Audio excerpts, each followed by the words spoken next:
Well, good evening, everyone. Thank you all so much for joining us tonight for our first webinar in our home electrification webinar series. And this first webinar is called the Ask Sean Show, as Sean just explained, but maybe we don't have to say Sean. So my name is Hannah Greenberg, and I'm an Associate Environmental Services Specialist with the City of San Jose's Climate Smart team. And just a little bit of background, or for some added context, Climate Smart San Jose is the City of San Jose's climate action framework and was passed in 2018. And Climate Smart San Jose outlines the strategies for San Jose to address climate change and create a healthier living environment. So the city also recently set ambitious targets for achieving net zero emissions by establishing what we're calling the pathway to carbon neutrality by 2030. And what that basically means is that by 2030, the city hopes to sequester or remove as many emissions or as much emissions as we're producing. So one strategy that will help us or be critical to us achieving these goals is to switch over from gas to electric and electrify our homes. So we've partnered with electrification expert Sean Armstrong of Redwood Energy to put on this series of webinars. And Sean will talk a little more about his work in just a few minutes or a few moments. But first, I just wanted to cover some housekeeping rules. So just a reminder, you all should have received a disclaimer, but the webinar is being recorded. And this is a Zoom webinar, which means that there's no chat function, but there is a Q&A function where you can type in your questions. And that should be located at the bottom of your screen. There's a Q&A with little chat bubbles. And we'll try to answer those as we receive them. You're also free to raise your hand, which on my screen, at least, you have to click the three dots. And once you do that, there's an option to raise your hand. We can then call on you and unmute you so you can talk or ask questions or respond. And questions will be taken throughout the webinar. So if you have a question, feel free to either put it in the Q&A or raise your hand, and we'll try to get to you as soon as we can. So now I will pass the mic over to Sean. All right. Hey, everybody. Thanks so much for coming. So the point of this is to be able to ask questions. That's hence the name of the show. And briefly, my background. In 1995, I started studying how to incorporate renewable energy into homes. At the Campus Center for Appropriate Technology, I ended up living there. It was off-grid at the time so that we could actually install solar panels, which was not legal to install into the grid until 2001. So at the time, we were off-grid, so we could use solar and a wind turbine and biodiesel and lots of pedal power. And I studied this idea of appropriate technology, both as a minor in college and this very practical experience of how do we change technologies? How do we do that in a way that is easy for society, that ideally promotes democracy? It's part of the curriculum. It's like, how do we sort of empower more people? So I come from sort of like a deep social justice, environmental activist kind of home engineering. So I spent a few years as a high school science teacher, hence please interrupt me with questions the whole way along. That's what I'm here for. But I got a job that I really liked, being the greenie weenie for the big general contractor locally. And affordable housing, as I'll explain later, became this center of zero net energy design in our country.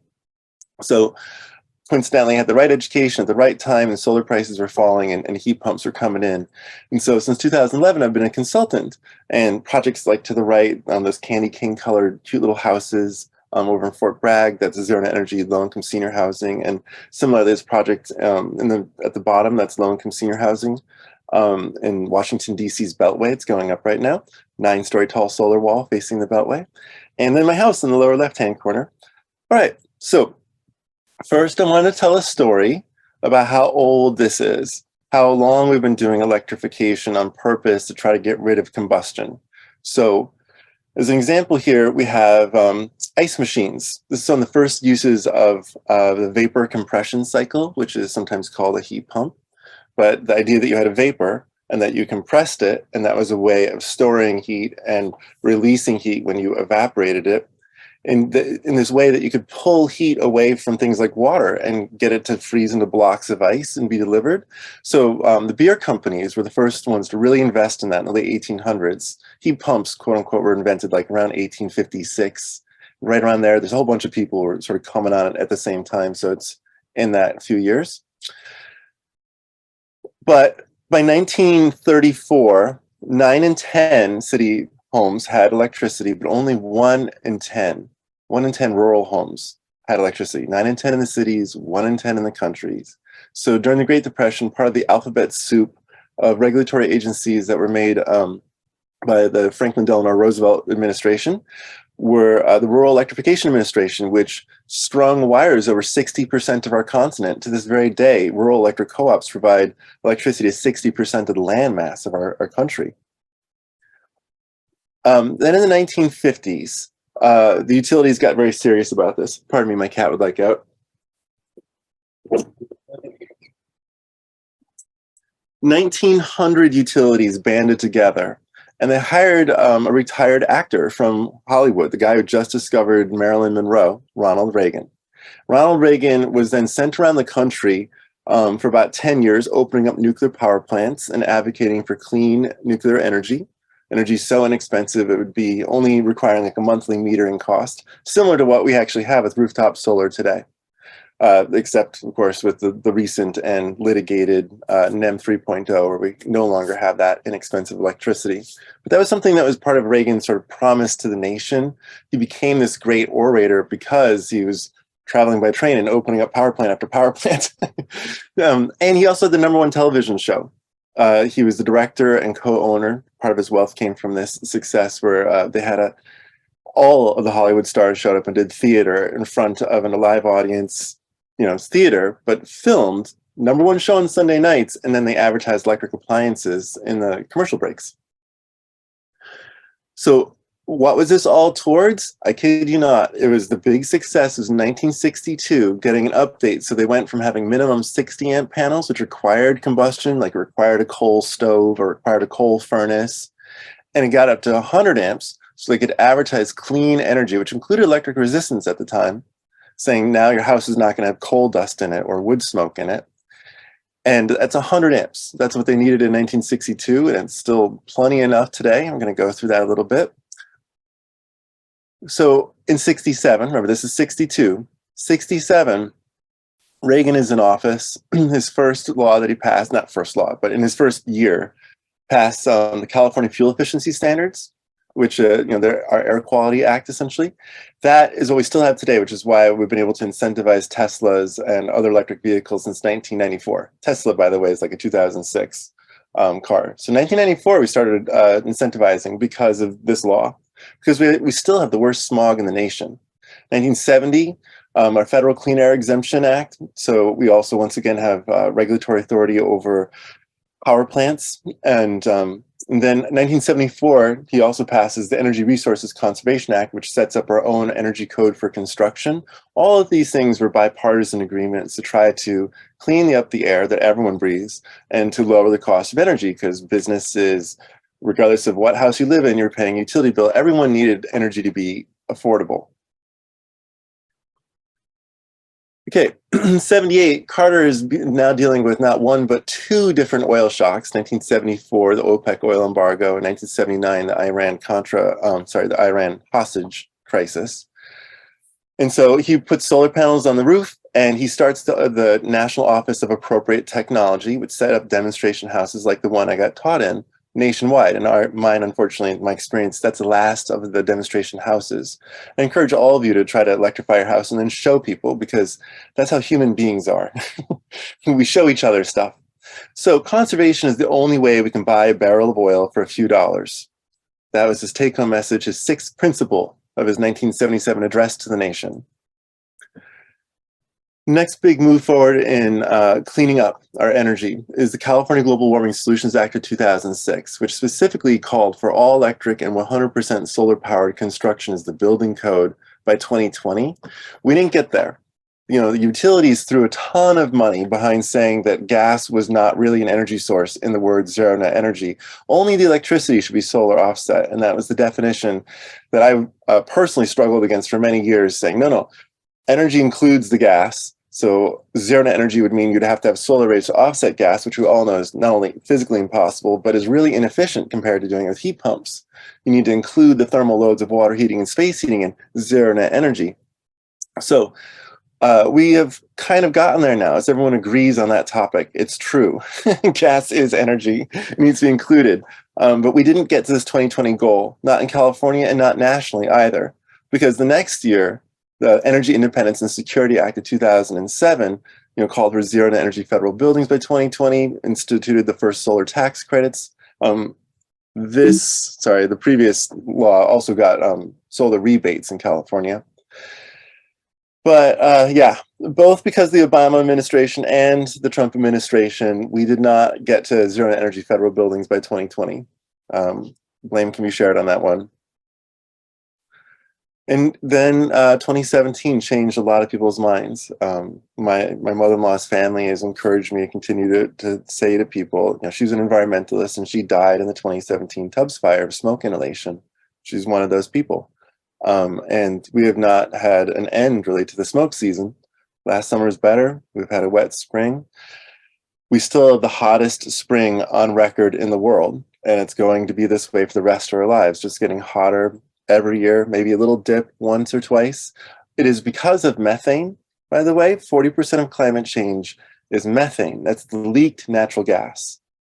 And your house leaks maybe 1% of the gas that you're burning, which is roughly equivalent to all of the combustion that you're producing.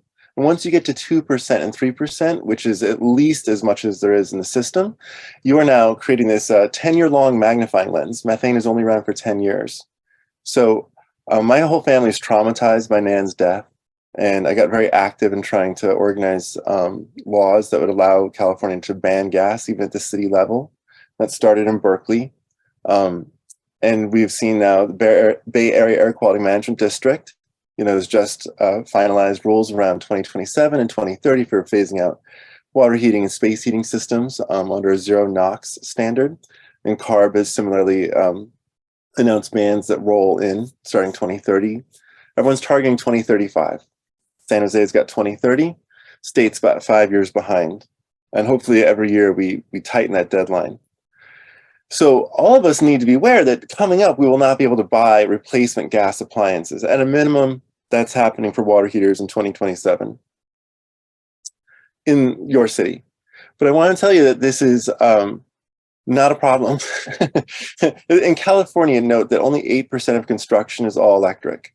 But in states like Florida and Hawaii, 77%, 72%, all over the American South and also the Pacific Northwest, where the climate was mild enough for old-fashioned heat pumps that didn't have computers in them to still work well, and electricity was abundant and inexpensive. In these states, you see relatively high percentages of all electric construction, no gas in the building. California, because we had all those laws I just mentioned, have been charting our own course. We have always been a petro state. Los Angeles is still this gigantic oil field that pollutes all sorts of people's households, causing great sicknesses and cancers. That's still Los Angeles today. We are still a petro state, and our policies have been geared very heavily towards promoting natural gas because we're a fracking state as well as our oil. And you can see that we are anomalous. We have both the climate and we have the climate. We don't have cheap electricity unless you have a municipal utility, because IOUs in our state have the highest cost electricity in our country, other than Hawaii, depending upon the utility. So if you are aware now that I've tried to normalize electrification here, just so you know what my point here was, normalizing this. Now, I'm going to try to tell you that the biggest impediment for you doing what everyone else in the country has been doing in the American South, and now that computers are available in heat pumps, we can do it everywhere in the country cheaply, is you electrify your house, but you might bump into this service upgrade problem. Homeowners pay everything that's in red, and that can be $2,500 to $30,000. Ratepayers pay everything in blue, which can be a similar amount of money depending upon how much improvements they do. And there are unexpected delays more than half the time, and it takes 2 to 18 months. It's a time delay, it's a significant expense, there's lots of unpredicted problems that come along with it. So it's not something that you want to do voluntarily, and yet it's so frequently recommended that I'm here to like help you electrify quickly. You might think, well, if I have a 100 amp house, because almost every house has been upgraded to that now, is it enough power? So here's field data from SMUD. SMUD, the Sacramento Municipal Utility District, has tens of thousands, hundreds of thousands of homes actually that they have records on their entire district.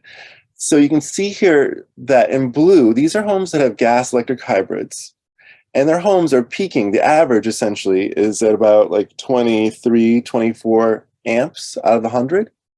And the average, the peak there, is closer to like 33 or so for all electric homes. And both those numbers are less than 100. And you can see that even when you're getting down to 80 amps, there's almost nobody left who peaks at 80 amps for more than 15 minutes in a year.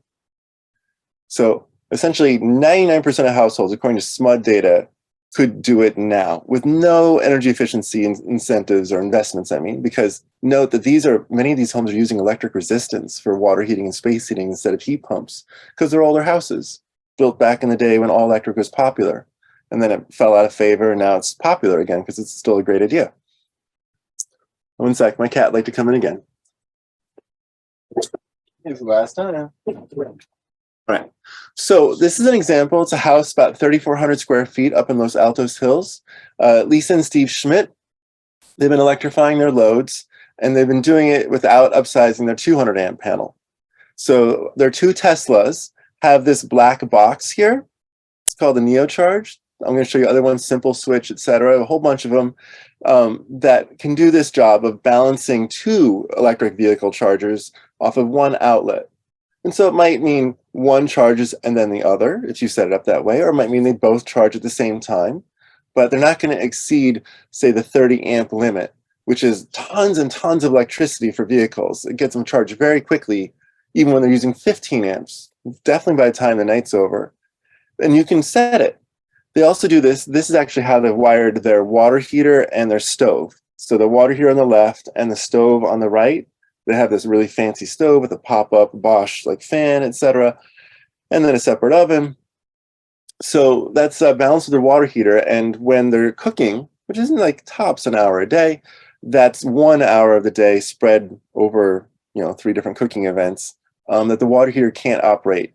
And since water heaters don't need to operate more than like once every 1 to 12 hours, if it shuts off for 15 minutes, no big deal. And then they put in a condensing 120 volt washer dryer, which they love. I have the same one I love. It's great.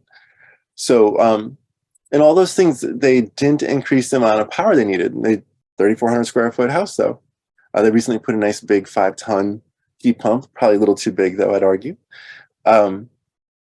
So then, smart circuit splitters. I mentioned NeoCharge on the left. The dryer buddy. This is for a car charger, and you guessed it, a dryer. Then Simple Switch, which can go for all sorts of different devices. It's a more of a hardwired device, transfer switch. Split Volt for vehicles and other things. Thermalec, same idea. EV Duty, you get it. These are all devices that allow, it's kind of like a 240 volt plug strip. You can plug multiple things into one outlet. And note how important this would be. An electric resistance dryer is using 7,200 watts, just like 30 miles per hour of charging is using. So if you need to drive 30 miles tomorrow, then you'd have 1 hour charging time, right? So this dryer here runs for an hour, and then it can use one of those splitters I just showed you, right? Use one of those, and then you can charge the car, because you don't need to do them both at the same time. There's plenty of time. And you can also, as you see here, these are options with putting in like a heat pump dryer or that condensing dryer I just showed you that can just get rid of the power demand itself. And you can do both. You can actually, if you want to have a condensing washer dryer plus an extra dryer, which I'll be honest, we actually have. So we can do, I have 3 kids and a farm. And so like having an extra dryer actually ends up being useful. So I do both. Here, this is one of those like, just throw some money at it and now you have no problems kind of solution. So this thing is about $3,500, $3,200. It's a lumen sub panel, and it's a smart panel. And so if you have one breaker that's a 20 amp circuit breaker, just one in your circuit breaker panel, it can support 6 20 amp circuits, and it will balance them. And it'll say which one gets to use power. And it can say 2 or 3 of them can operate at once. It can do all sorts of jobs, but it just won't use more than 20 amps. And generally, that doesn't happen. Most things aren't on at the same time or on at full power. So it can do multiple circuits, and it can also, each of the circuits it works with can support 6 more. So that's a sub panel. So it's a box next to your panel. But these are panels that replace the panel that's there. They're a little bit bigger because they've got a computer in them. But the Span on the left-hand side, which is made in the Bay Area, and Genius on the right out of Canada, do the same thing. 100 amps at your panel could support 400 amps of loads. Lots and lots of stuff. You'd be so hard challenged to use 400 amps. Like arc welders and, you know, Olympic swimming pools. So here, I want to show you some examples of houses at different scales, because this is advertised to sort of speak to people at different scales of homes. So these are 14 tiny homes for veterans that I supported, and we only had, I think it was 200 amps total that they would deliver to all 14 houses. So we used little PTACs on the left-hand side. We shared the water heating one, not just like 900 watt water heater, but could support 7 tiny homes because it's a very efficient high heat temperature Sandco 2. And then they have like what I have over here, which is just like a little plug-in oven and a 2-burner electric range. And that fit on the circuit breaker system that was there, the service to it, and everyone's happy. Here are larger homes, but these are like 800 square foot homes for tribal elders. But this is a different heating system, stove system, and water heater. So I want to show you a different example. These are the first tribal houses built in California with state funds. It was just done in 2015 to give a sense of how the state had not yet stepped up to these, you know, people in our state. So $600 for this stove. That's an electric resistance glass top. That's a nice stove. It's not as fast as induction, but it's a nice stove. Cooks. It's easy to clean. Then $12,000 for this ducted system. And so you see this cube, that kind of looks like an air conditioner. It's because it is. Reversible air conditioners are heat pumps. They do both air conditioning and heating. And then that sends a little tube of hot or cold refrigerant to that box. And then that box heats up or cools air and blows it through your ducts. And then there's a heat pump water heater, which is an electric resistance water heater with a little air conditioner / heater on the top of it. It heats the water while it cools the air that's it's pulling through it. Now getting into bigger homes. Some of you have radiant systems or desire one. So radiant floors is what I'm showing to the left. And the kind of heat pumps you would do for these, the way of efficiently electrifying it is you'd either get a ground to water. So you pull the heat out of the ground. It's a geo exchange ground source heat pump. And so GeoCool, Nordic, these boxes, they're designed just to have like a tepid fluid that's sort of been heated from the ground flow through them. But on the bottom, those are designed to have air pulled through them. Air source heat pumps. Hey, Julie, I'm giving a presentation. Sorry about that. Air source heat pumps does the same job. It's less efficient as you get farther north, like into Canada. So ground source heat pumps is what you see in like the alpine parts of California, potentially, although drilling through rock is expensive. Or, you know, northern Canada. Air source heat pumps are more cost effective at this point, now that they have computers in them. Now, heat pumps generally, not always, generally don't go as hot as boiling water. Gas burns at 3,400 degrees Fahrenheit. But the radiators in your house only need like 160 degrees Fahrenheit, so there's plenty of heat there. But heat pumps, they usually go to like 130 to 160 Fahrenheit, so they're kind of at the edge. So these are the radiators that are designed for water like 80 degrees Fahrenheit or 90 or 110, which is very energy efficient for heat pumps to do. So Yaga, just wanted to mention that they're specifically designed for all sorts of different kinds of radiators. So that they're designed to work with heat pumps, air source heat pumps, and ground source. These are, if you're electrifying your house, and just sort of in that context of avoiding the service upgrade, but heat pump water here on the left, that they just use like 900 watts tops. And then heat pumps to the right. These are for people with really big sitting tubs, like Japanese sitting tubs, or those eggshell sitting tubs, like really big bathtubs. The product on the right, the Sanko 2, is what that's designed for, and it produces 4 times as much heat per hour as the heat pump on the left, which is just for normal houses that have normal bathtubs and normal amounts of showering and things like that. The one on the right is yeah, for gigantic swimming pool like bathtubs. So if you want to replace your stove, pretty much what you're working with is getting rid of that stove. Means like you pull it out, you recycle it. Great, the world needs more steel. You put in $500 worth of wiring as a 240 volt circuit, and then you plug in at the very minimum, $1.2 thousand, like $1,200. You might get it like for 900, but generally $1,200 and up. And they go up to like $22,000 for like 4 or 6 ovens and a gazillion different ranges on top. Anything silly that you want for lots of money is available. But most people are going to spend between $1,200 and $3,000, depending on how nice. Oh, and I just want to show that big chill on the right. That's like sort of their antique look. You can get induction ranges that look like they're from the 50s and 60s if you're into that look, or the 30s for that matter. Then this is my daughter Firelight, the one that ran out first. This is her, I think, when she was 6, and I got this mist fireplace. So it looks like fire, but it's just light bulbs underneath shining light through an ultrasound that's making mist.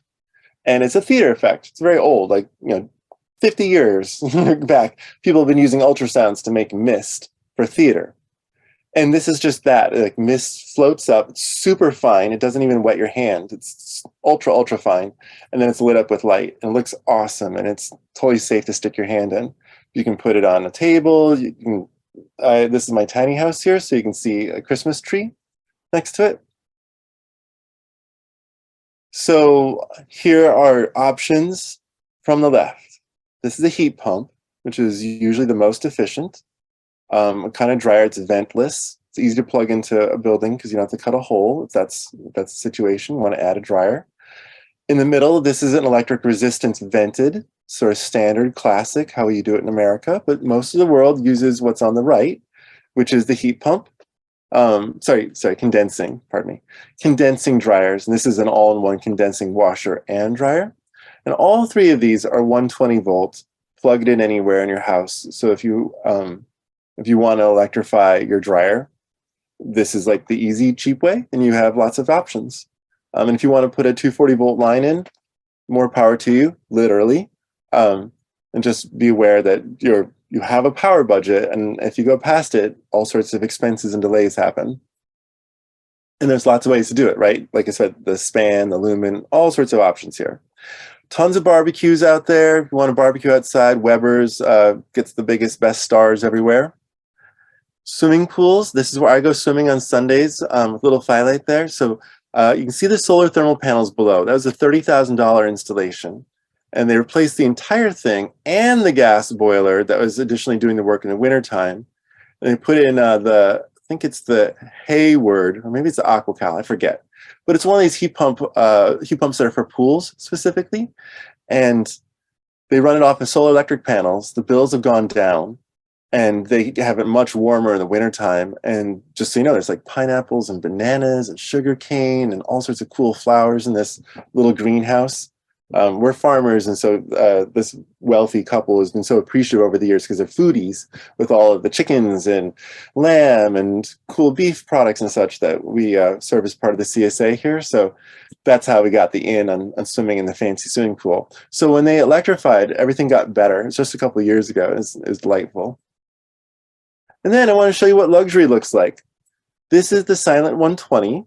They started with the Silent 60. This is a completely solar-powered yacht. So it's solar and batteries. It can go 100 miles a day across the Atlantic. Compared to a sailboat, the sailboats would take 9 weeks to cross the Atlantic.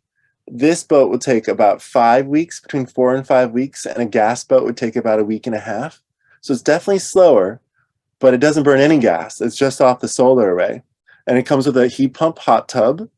It has this next year it comes with this little helicopter from VRCO. It's like a personal helicopter, but currently it comes with U-Boat Works. It has like a personal electric submarine. Everything's super efficient, like you sort of expect out of luxury goods, the way that Teslas were super efficient and they came to the wealthy first. But jet skis, which this comes with a couple spots where the jet skis pop out. So these electric jet skis from Tega, they go 65 miles per hour silently. So you can be like dancing with the dolphins, making no noise. So this is what the good life looks like. So if you want to figure out how to electrify your house, this is our website. It has these free downloads that Tom Cabot here on this call, on this webinar, I should say, he edited, contributed enormously to all sorts of the intellectual work within it. And that is my presentation. So the goal now is to, answer questions. And that could be about anything in your house you want to figure out how to electrify, or anything you saw that you didn't understand, or, just whatever you need.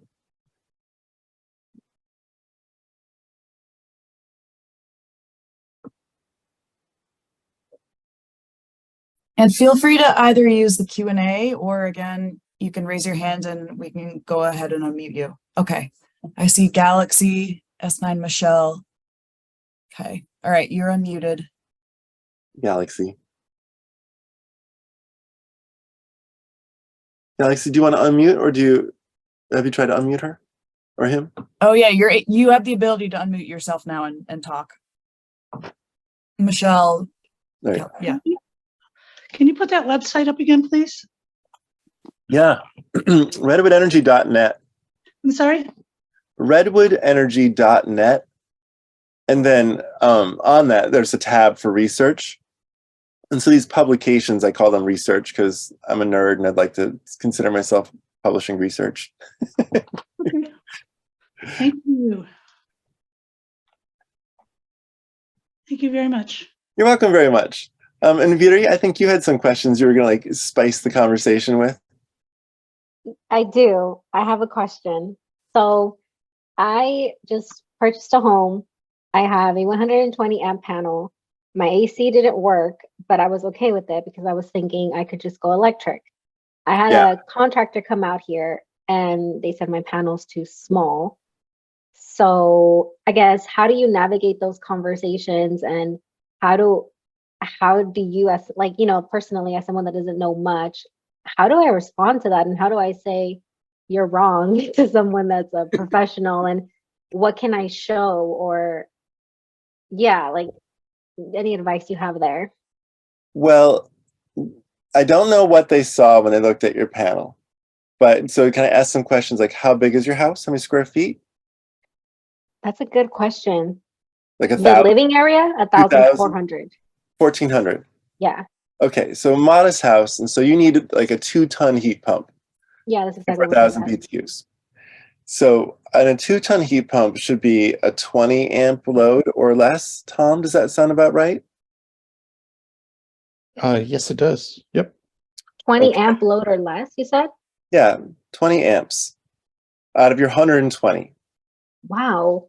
Yeah, which is a small amount. Do you have a solar array? Do you have an electric resistance hot tub? Do you have a swimming pool that's already an electric swimming pool? Nope. None of that. Do you have like a super fast EV charger? Nope. Do you have nothing. do you have a solar array? No. Okay, this guy's so wrong. Okay. So you should get a 20 amp, and okay, so perhaps this person Mm-hmm. is not trying to do the math very carefully. But the worst case scenario of them doing bad math would be like 30 amps, right? Tom, that's the worst possible, biggest heat pump they could oversize it with and put in an old-fashioned one? Oh, you can find bigger ones. There, some of the sloppy, low efficiency 5-ton units might have, might be a little over 30 amps on the nameplate, and they would go on a 40 amp circuit.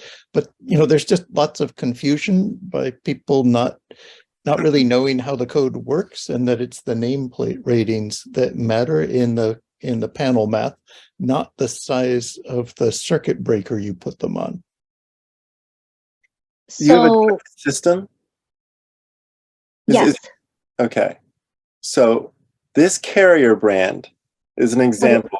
What's that name? So what you want, so the Inflation Reduction Act, like one of our presentations later is going to be about the Inflation Reduction Act. So some numbers for everyone here to be aware of is that the Inflation Reduction Act says you have to have a 19 SEER air conditioner heat pump, right?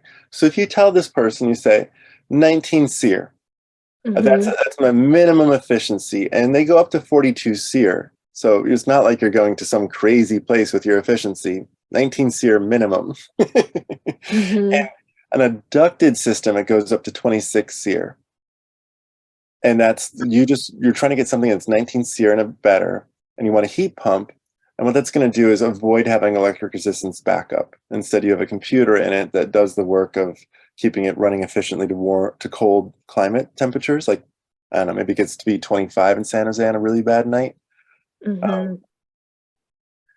But 19 SEER, HSPF 10. HSPF is the heating seasonal performance factor, and that's the equivalent of SEER, but for space heating.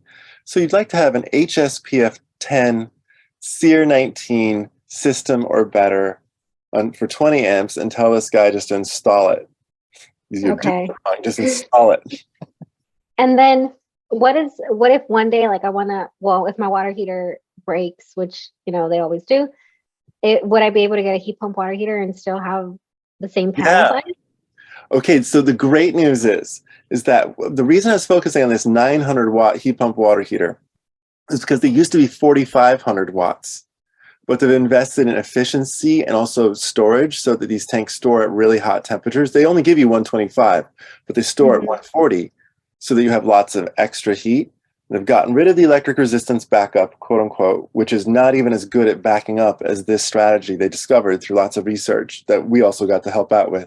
It's like, no, it actually works better if you store it at 140. It uses 900 watts instead of 4,500 watts. So you can plug this in anywhere to any outlet. It's a 120 volt, 900 watt. So Wow. I don't know if you have like a hair dryer, but the lowest setting is 900 watts. That's low. Like an 800 watt setting or so is the lowest you can get a hairdryer to do. And that's what you're using to heat up all the water in your house. Wow. It only runs Nice. like 1 to maybe 4 hours a day for a big household. So it's not even a hairdryer that's on that much. We've seen them measured, mostly they measure at about 450 to 500 watts.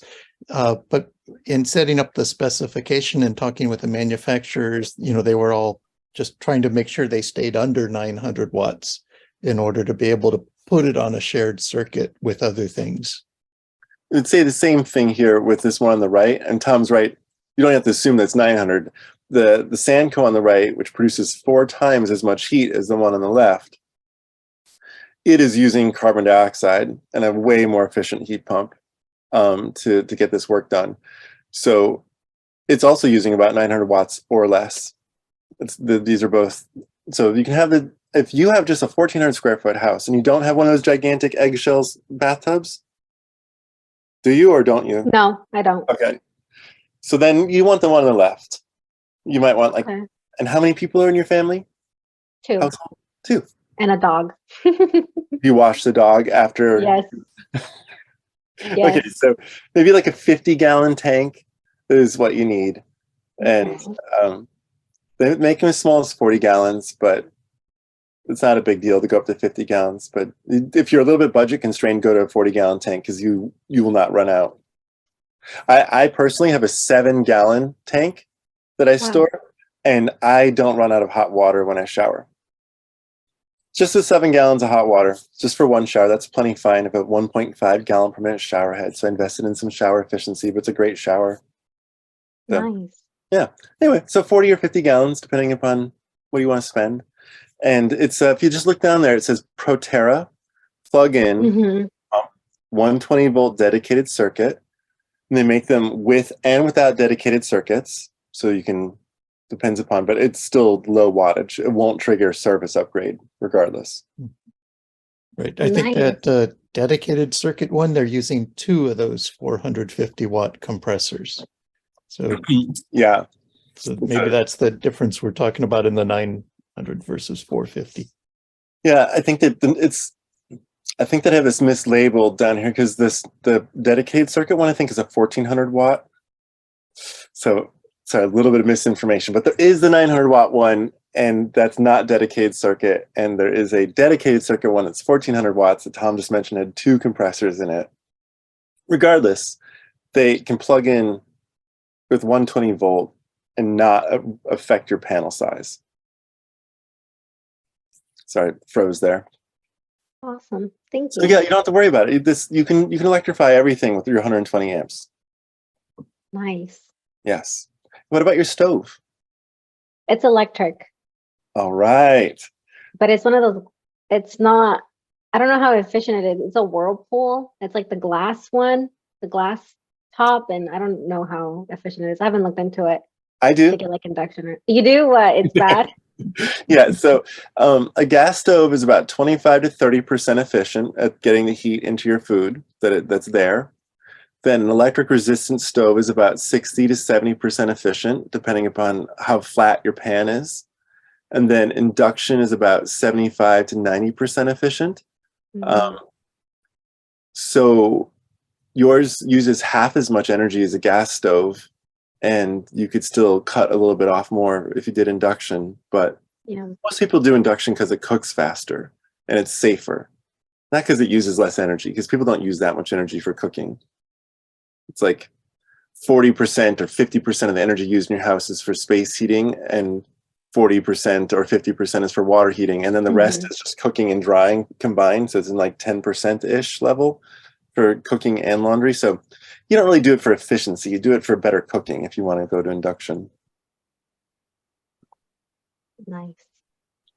And your dryer, let's just finish this up. My dryer is electric, All right. I think. Yeah, I do. It was a gift. Those were gifted, so I didn't have to buy the washer and dryer. Good. So yeah. you got an electric plug. Do you have an EV charger, since that would be a good place for you to grab power potentially from? No EV charger. Okay, No well, if you EV. want a No fast EV EV. charger, Mhm. that the trick I was trying to show you about the circuit sharer plug, Mhm. that's how you get that EV charger in. So you can like charge your car and run laundry and have the same plug there. Wow, that's Yeah. cool. Yeah. There we go. And one thing I don't understand, I think you brought it up just really quickly about the new solar, the things going on with solar and the NEM ruling. I don't understand that or how it affects me that wants to get solar one day. Does it Well, affect me? it definitely affects you. So the utilities have been funding an effort to delegitimize rooftop solar. And I mean in every way, to make it sound like it's a bad idea. And currently what they succeed in doing is for single family homes, in making it so that the electricity that you export into the grid is worthless if you're in San Diego gas and electric territory, and it's worth 2 cents if you are anywhere else in the state, as opposed to say Wow. what it was, which was like 25 to 45 cents before. So they've essentially made it so that if you are exporting into the grid, your electricity is well, in San Diego, literally worthless. They're trying to do that now for apartments, and the first one's being litigated, saying like that goes against actual legislation. You know, you guys purposely would not consider fact-based arguments. You just wouldn't acknowledge that the facts are there when you're doing your responses. That, you know, like there's a number of issues. Wow. Yeah, that is so disappointing. I just have to say it's so wrong. So it's being litigated, but right now, I think as of like April 16th or something like that this month, they were going to start making it so that people. Tom, do you know any? Oh no, looks like he's talking to somebody. But yeah, I encourage you to support Earth Justice and the Solar Rights Alliance and other folks that are suing, saying that's illegal what you're doing essentially. Awesome. I think Yeah. there's a question in the chat, so I will stop bothering me. Okay. Let's see here. Kirsten Crum, you said, are there external, outside the house, electric water heater options? Yes. Or are point of use options good for houses with no internal space for a tank? So both are true. So the water heaters that can go outside, like this one, the Sanco 2, this thing is designed for snow country, no problem there. However, on the bottom here, these air source heat pumps, that was an air source heat pump water heater that Sanco I just showed you. These are too. These ones, some of them release refrigerant out, and then the refrigerant goes to a tank and does a heat exchanger and like makes the tank of water hot. I have one of those. Other ones release water itself. So they heat water and water goes in and does work, comes back out. But these are all for outside applications. They're a big box with fans and they sit on a cement pad and they cost, you know, a few $1,000s, like $3,000 to $6,000 to $9,000, depending upon how big of a house or like how big of a swimming pool or whatever. Yeah, but these are for outside in icy country. The ones, the tank types, you know, this one on the far right hand side, that tank type, the unitary tank, that can go outside, like in frozen garages and things like that. It can. It's just that in the wintertime, it'll turn into an electric resistance heater at about 35 degrees Fahrenheit, whereas these ones have computers in them and will go to very cold temperatures. And then, oh, the internal space for a tank. If you were to put, say, like a 1-gallon tank underneath your sinks, maybe 2 gallons underneath your kitchen sink, 1 gallon underneath your bathroom sink, and you need about 7 gallons of hot water to 10 gallons for your shower. It would be, and you got to do tanks, small tanks. If you do electric resistance, it's like 60 amps for an electric resistance hot shower. So crazy amounts of electricity to try to do it instantaneously. You need to trickle charge and heat your tank up. But if you put in these small tanks, it's not efficient, but it is 120 volts. So you can plug it in anywhere, no big deal. And you can electrify your water heating. And it's not the worst thing in the world. I have a 2-gallon water heater underneath my kitchen sink to my left and my shower behind me and outside, little tiny bathhouse, beautiful little thing. That's 7 gallons, as I mentioned. And that is enough for internal applications. Let's see. Oh, Paul, you asked, is there much of a challenge getting through inspections with circuit splitters? And you saw Tom's response. And you know, I want to emphasize what Tom's saying is that the simple switch here, simple switch, this is designed for hard wiring, and it makes some building code officials happier that it has no computer really in it. It's just for back or forth, one or the other. Whereas an example, the NeoCharge or I think the Thermalec, these things sense the amount of power that's being used and essentially have a computer in them and can allow multiple things to be operating at the same time. And some building officials are uncomfortable with computers being having any role in electrical safety. And so for perhaps simplicity is the simple switch as like the easiest one to get through building officials. That's sort of been proven out where like simple switch is accepted in San Francisco, whereas over in SMUD territory, they'll accept the NeoCharge. Kirsten, you wanted to know, is there anything you can do to convert a gas boiler radiant heater to electric? Yes. Bringing you back to, these are for gas boilers for converting radiant heat to electric, both the geosource and the air source, but these only get up tops to 140 degrees Fahrenheit. And if you have radiators, they start at 160 Fahrenheit. If you have baseboard heaters, they're similarly like 150, 160 Fahrenheit. They want hot temperatures. So it's only if you have a radiant floor that it's easy, because the radiant floors are like 80 degrees Fahrenheit, and it's no problem for a heat pump or gas water heater for that matter.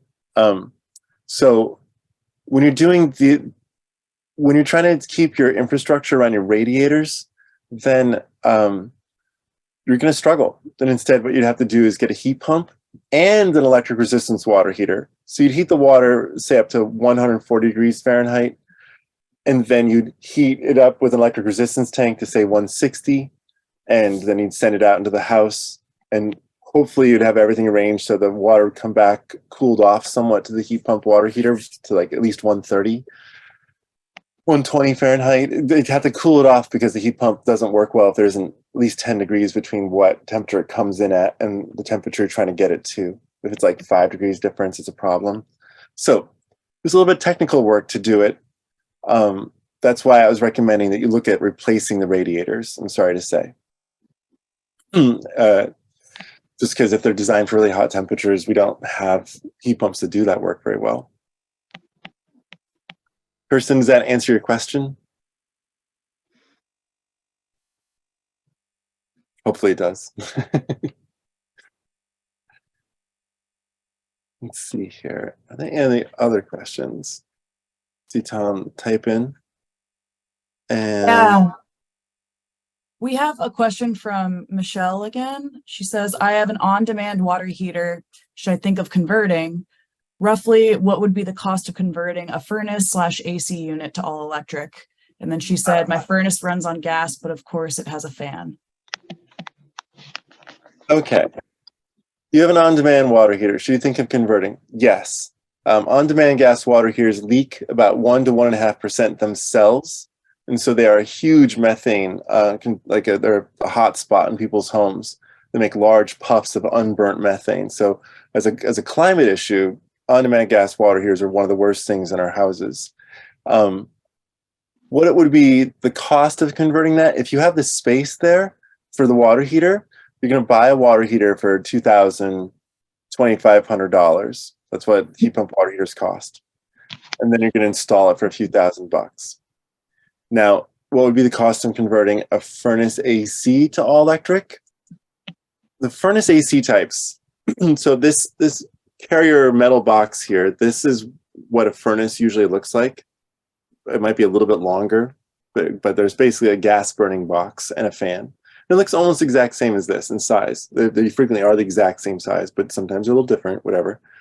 So you would go get an air conditioning heat pump, reversible air conditioner, and if you have an air conditioner now, great. Just take that air conditioner out and put a reversible air conditioner there. It'll be way more efficient than the old one.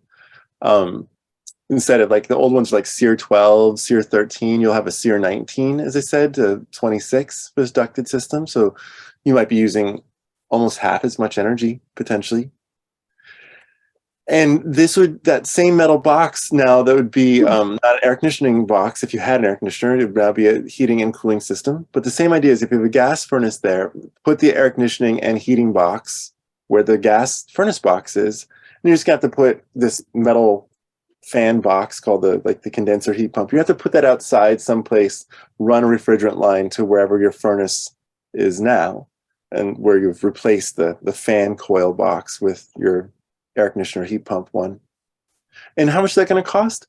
Well, this device, when it's purchased, it's like $3,000 to $5,000. And then you're going to have to deal with markup and installation and the fact that you're in San Jose. And so, the cost of living is very high for everybody. So you have much higher costs in the Bay Area. It's the highest cost market in the United States for building things. And so your prices are sometimes upward of twice as what you'd have in a rural part of California. Really significant price differences. So I'm expecting that you would be lucky if you got if you're just putting in the heat pump and you don't replace the ductwork. That's one of the ways they try to get you, which is they want to gut your entire ductwork and put in new stuff as opposed to just sealing it up, because that costs twice as much money. So your question is, how do I replace my furnace? I would say put in like a $4,000 heat pump and pay $12,000 total to get it installed in your existing ductwork. Spend an extra $1,000 or $2,000 sealing and tightening up your ductwork, make sure there aren't like big leaks and things, and see if you can get out with $15,000. And if you have to replace your ductwork, then plan on $25,000 to $30,000 of cost. So Well, that's pretty expensive. It is. So you want to talk about cheaper ways? Well, here's my deal. I Yeah. put in a new panel about 6 years ago. I upgraded my panel. I've got plenty of space to add more power. And when I upgraded my panel, I knew I was going to upgrade to an AC. I wanted way more outlets, both inside and outside.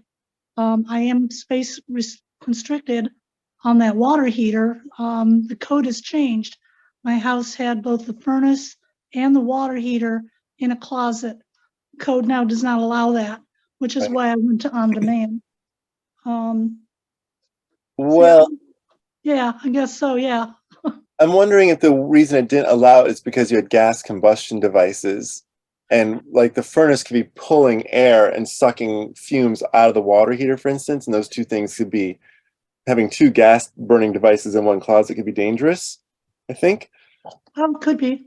So I'm wondering if you have a heat pump water heater in there and the fan coil for your air conditioner heat pump, if those two things would not have an issue and you might be able to use that space again.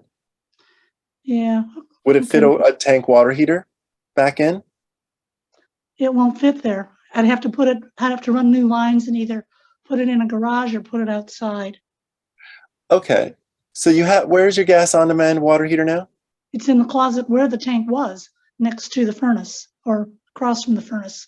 But are you saying you couldn't put a water heater back in that closet physically? Code wouldn't allow it. If the code did allow it, would space allow? I had a 40-gallon tank in there prior, so yes. Okay. It would be hard to service either appliance should they Right. need servicing. Right. So it's a bit of a squeeze. But Right. well, there is really no such thing as a heat pump on-demand water heater because they have to collect so much heat air, like air heat. They have to have it'd be a huge device out there just blowing lots of air. They need to have some storage. So I think the simplest thing for you to do is to put a heat pump water heater back in that closet, that 40-gallon, and then put in your heat pump air conditioner fan coil in there because I do think I'm 80 to 90% sure, because I've had to deal with the code around this issue for a while, that this conflict is around two gas combustion devices. But Tom, do you know any better? I mean, the gas thing makes sense to me. I mean, what you're telling me in terms of that would make sense. You don't have backdraft, you have like powerful fans going on. But okay, so that's one scenario in which we could put the air conditioner, we could put a heat pump fan coil in there, we could put a heat pump water here and there. Okay. And then the not so good scenario is you have to move your plumbing. And if you had to move your plumbing, the garage is a great place to put a heat pump water heater. Just like I've done a lot of field testing of it, and it's like a naturally kind of a warm room. So it makes for a good place. It'll keep your garage about 10 degrees colder year round. So in the summer and in the winter. And if you like that in the summertime because your garage gets too hot, then air conditioner, like it's like a little mini air conditioner for your garage. Okay. If you had to do it. Yeah. But yeah, you should try to get an electrification contractor, someone who kind of specializes in this, to come around. The Switches On campaign is a website that you can go to that has lists of people in San Jose who focus on how to electrify people's homes. So switchesoncampaign.org. It's essentially a list of contractors that SMUD accumulated when they're doing their home electrification contract, and that's been spread around to the state through more grants and things. Okay, because that was going to be my next question. Would your average contractor know about this kind of stuff? And based on what one of the other ladies was talking about and the problems that she ran into, my take on that is no. Yeah, I mean, look at this. 8% of California is all electric. It's one of the worst performances in the entire country. Try to find another state that's worse than 8%. It's only New York, Maine, New Hampshire. But pretty much everyone else is better at this. So yeah, it's kind of a hassle. You as a cutting edge / bleeding edge person. But there's definitely resources here. Like this organization, the City of San Jose, is trying to hold these events. And it's been going on for some years. So like when I was working on this in 2011 and 2012 in California, I was a heretic And in 2017 is the first year that the utilities started to offer rebates for all electric, which they refused. Didn't matter how efficient your building was. They didn't care. All electric, no money. Now we're allowed to do rebates and people are focusing on this. So the contractor market is changing. But I used to run bids for this big general contractor company. I mentioned that, like I did that for about 6 years. I worked in project management and construction cost estimating. And the rule is you get 3 bids. If you only got one person over, you hadn't done your own job. You get 3 bids.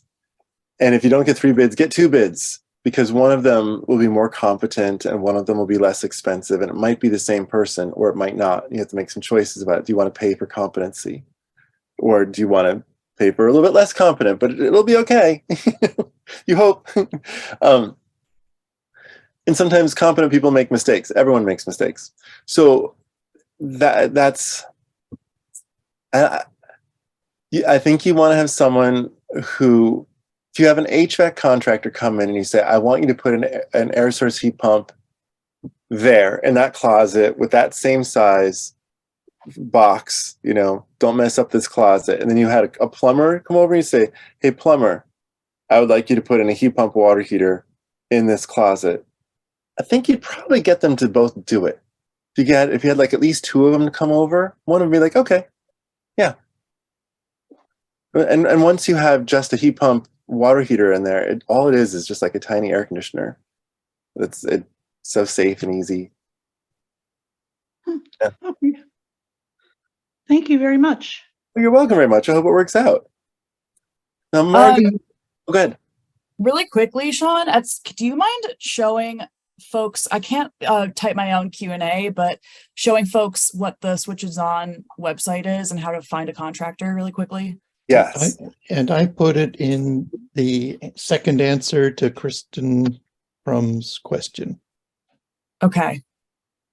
Okay, so the Building Decarbonization Coalition, hold on for a second here, new share. Oh yeah, the one about radiant floors. Mm-hmm. Okay.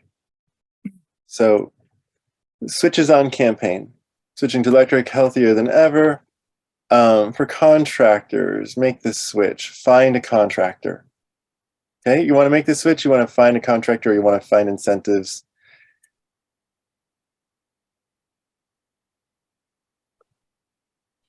Just taking a moment here. There we go. Just make sure my internet connection is the right one. Yeah, good. Okay. So refine your search. Oopsie. Your zip code. What's your zip code? Michelle? Well, 95116. sorry, say again? 95116. 116. Okay, got your zip code. And we want to have not a mini split, EV charging, induction, cooktop windows, battery storage, energy audit, solar PV, ducted heat pump system, and heat pump water heater. See if I can do both. Maybe not. We'll see. Okay, ducted heat pump systems. God, a gazillion places. Body. I have my zip code in here. What was your zip code one more time? 95116. 116. Just make sure. Okay. Didn't enter it in correctly for some reason. Okay. So I'm using, sort of like normal Google Map function here. And you're somewhere around here. Right. Okay, A1 heating and cooling.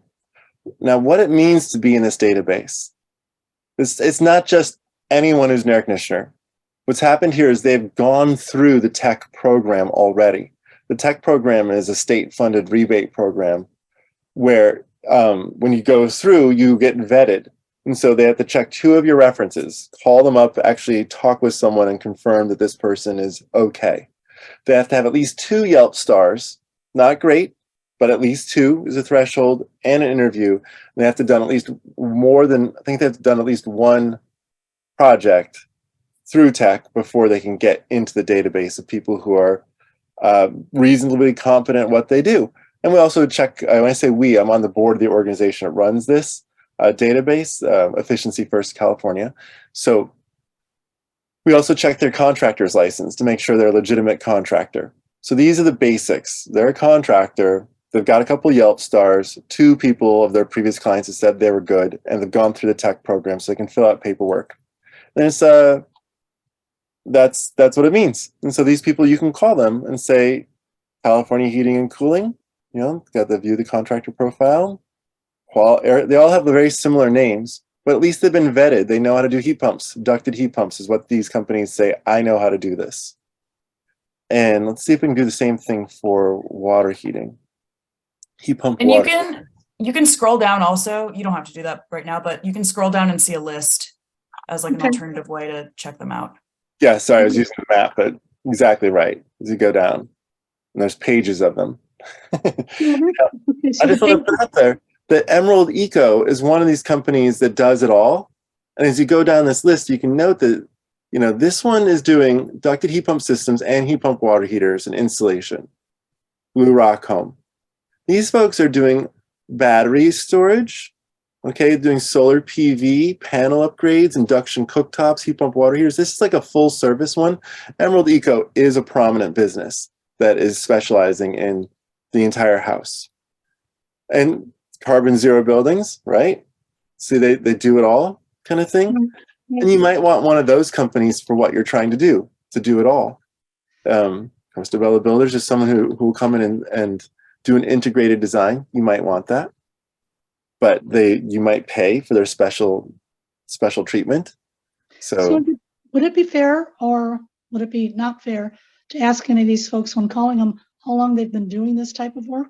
I mean, it sounds like this is fairly new, and okay, now they're qualified, but was that last year, 6 months ago? I mean, I put all my stuff in about like 5 years ago was when I did my upgrade and did everything. So that's why I'm a little leery about, okay, spending all that money again to convert over. Not that I'm opposed to it, but I don't really have that kind of money, right? yeah. And again, knowing some of the problems that I ran into when I did it, and I thought I was hiring qualified people, and I vetted them quite well. And for the most part, I really had more problems with the plumber than anybody else, but everything went fine. But again, those guys have been in business, 20, 30 years. And I never even was thinking about heat pump stuff because I didn't know anything about it then. Well, the companies that have been in business, there's this phenomenon. I mean, the longer the company's been in business, the more likely it's going to stay in business. Right. Be able to trust their warranty that they've got, like maybe it's a multi-generational business. And so, some of the leadership have been raised in the industry and just know so much, that kind of thing. Sure. That's what I'm saying. You pay for quality because they're usually 25 to 40% more expensive. The oldest of the businesses, the multi-generational, and that's just how it is. Sure. It's like you pay for their experience and them having all the trucks and all their trucks having all the equipment in it and that kind of thing. So I think you should ask them how long they've done it. How many heat pump water heaters have you installed? The heat pump space heating system, that's easy. That is an air conditioner. People have been installing air conditioners since the 1950s, and it's not importantly different for installing a space heating system that is an air conditioner. But heat pump water heaters, while they're no big deal, they're just a water heater with a little tiny air conditioner on top. It's about as much as opening your freezer and your refrigerator at the same time. Right. It's just a little bit. It doesn't like chill your refrigerator, your kitchen that fast. So it's not a big deal. They shouldn't make a big deal out of it. But if they're not experienced, then who knows? So yeah, ask them for sure. Okay. All right. Thank you. Oh, you're welcome. Let's see. I can go back to my slides. What else do we have here? We have a question from Margot, which I can read off. Yeah, Margot. And Margot, if you want to be unmuted, just raise your hand. But if not, feel free to, no pressure. But her question is, the city of Palo Alto has a campaign to encourage residents to switch gas water heaters to heat pump water heaters. Apparently there has been a lot of interest, but I heard that so far only 6 total installations have happened. Do you have any idea why the program has been slow to get going? Well, I know that the city of Palo Alto has had a program for years, and it's not just 6, but it is like there's many more than 6 that have been installed in Palo Alto. So whether or not people are participating in the program, sometimes programs just take a bunch of time for a little bit of money, and people have a lot of money in Palo Alto, and offering them more while asking them to do more paperwork isn't a compelling offer. That is a frequent problem. For many years, I've refused to participate in rebate programs because they took too much time, and they were usually pro-gas, but at the minimum, the people I was working with, I didn't trust their advice. They're like, go put in the on-demand gas water heaters and things. Just like, you guys. So maybe they're not participating because the program's no fun, or it isn't well funded, or those things. Or maybe it's because we just got out of COVID and it's been difficult, like 4-month wait time sometimes for the heat pump water heater that you wanted, because there was a huge snarl due to COVID supply chains for all appliances, refrigerators, dryers, everything. The whole planet's appliances have been all messed up for a couple of years, and we're just getting out of that problem where supply chains are flowing again. But the supply chain problems were happening in China all the way through November and December last year, so we're just out of it. So maybe that's why just products weren't available. I don't know. I do know that heat pump water heaters, when I was starting to design with them in 2009, they were less than 1% of sales, and they're about 5% of sales now nationally and growing quickly. So it's also kind of fresh and new. Just like if you own an EV, yeah, you're one of the 30% of people who last year bought a car that they bought an EV in California's Bay Area. So you're in Silicon Valley, you're in the Bay Area. So that means you're like 30% of people last year buying. But if you're nationally, you're like 1 of 2% in the nation that have an EV. You're kind of cutting edge. You're a Californian.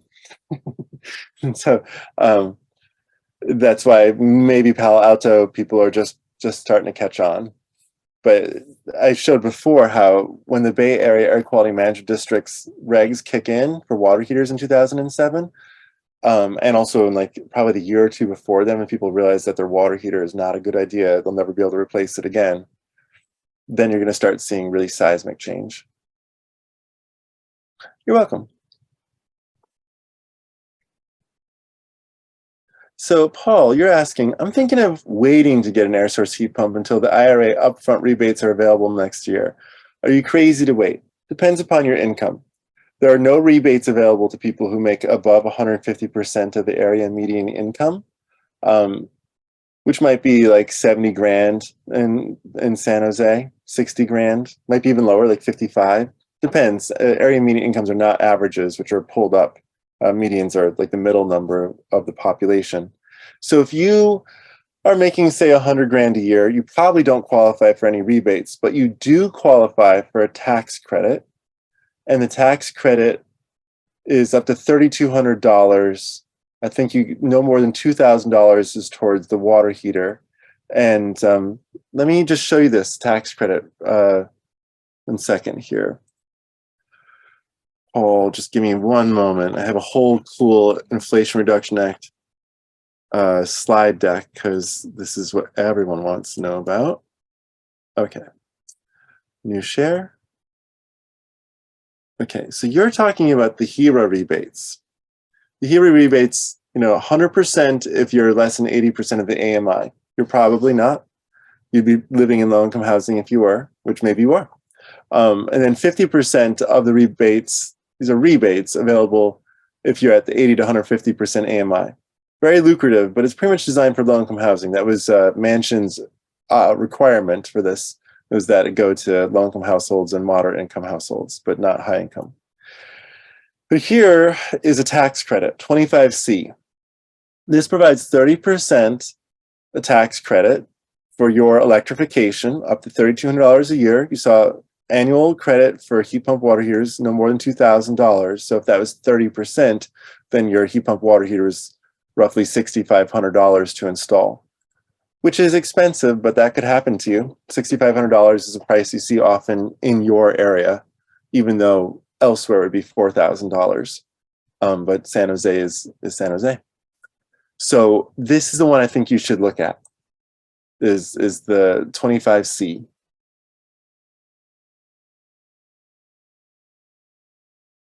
Let's see. Yeah, hopefully that answers your question. You can take a screen capture if you'd like. I took a screen capture of this slide. This is I want to give thanks to Rewiring America for this slide. Well, if there aren't any other questions, we can call it an evening and you guys can go give your kids a hug or drink a glass of hot cocoa or something. Yay. Yeah, any last minute questions? Thank you very much.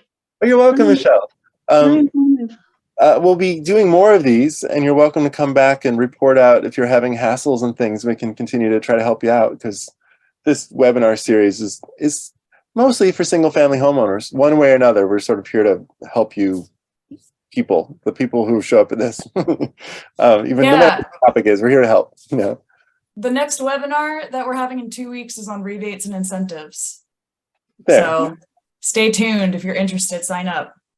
Yeah, and it's not just going to be the money part. I'm going to show the products and the incentives and try to help people think through budgets and things. So I don't want you to think it's going to be just a dry spreadsheet. It's still going to be very normal people. This is your house. What are the things you do? How much would it cost? How much will the rebate be? Try to help you think through your budget and your strategies to stay on budget. And Sean, I forgot if you were able to answer it before, but on that, somebody was asking about the cost of replacing their furnace and air conditioner. And what I was saying is, given all the incentives now and tax credits for the heat pumps cost a lot less after incentives and credits than trying to do the same thing with two machines. You know, getting a chemical furnace and a one-way heat pump is kind of stupid anymore. So it really makes sense now to get a two-way heat pump. Anyone who's thinking about replacing anything, that should be the take-home message, is that it's going to be less expensive. When I give the incentive talks next week, you can see what the city of San Jose has, and you can see what the state has, and you can see what the Inflation Reduction Act has, and you'll see quickly that it is, people are trying hard to make sure that's lower cost. It is naturally lower cost to do a reversible air conditioner than get an air conditioner and a gas furnace. That is more expensive always to purchase and to install. But yeah, there's a whole bunch of money to make sure this is cheap, so that when stuff breaks. And I put one other thing in the Q&A. It's that the mid-income range goes up pretty high in the Bay Area because of our high incomes, and I think the number is being updated in the first days of May. So, you know, we may see a number another couple % higher, but we can try to put together the table of income levels for the upcoming IRA. I would greatly appreciate your help with that. I work in affordable housing, and I see median incomes being lower, and I'm wondering if my HUD standard, the way that my database of HUD median incomes is different from the one you're thinking, or not. I don't know, but we can take it offline and look up the stuff together, because I agree we should tell people what the median incomes are when we do this talk next. One last Sounds good. question. Oh yeah, and this was that 80% of median, or I forget exactly what it's defined as, but yep, we'll do it offline. 80 to 150% of AMI. So That's it. Maybe I'm at 150, saying that 150% is around 200K for a family of 4 in the Bay Area. Right. Now we're starting to talk that maybe there's some of that money there. Yeah, it'll probably run out fast, because California got a disproportionately small amount of money. We got 10% of the budget, even though we're closer to like 12% of the population of the country. So, and it's probably going to go fast to affordable housing developers, but none of the rules have been made yet. So I just want you to know that I don't think it's a great one to rely upon. This tax credit is here forever, forever, for the next 10 years. It's less money, but you don't have to wonder if the rebate's going to be there. The rebate, I think this is a little more of a gamble, but this is a guarantee. Oh, there's a skunk outside. Yeah. Living on a farm, it's like possums and skunks all over the place. They always scare me. Walk out outside at night and there's like either a possum with the teeth showing you or a skunk that's gonna stink bomb you. Anyway. Okay. Well, thumbs up then. You guys have a great night. Thank you, Tom.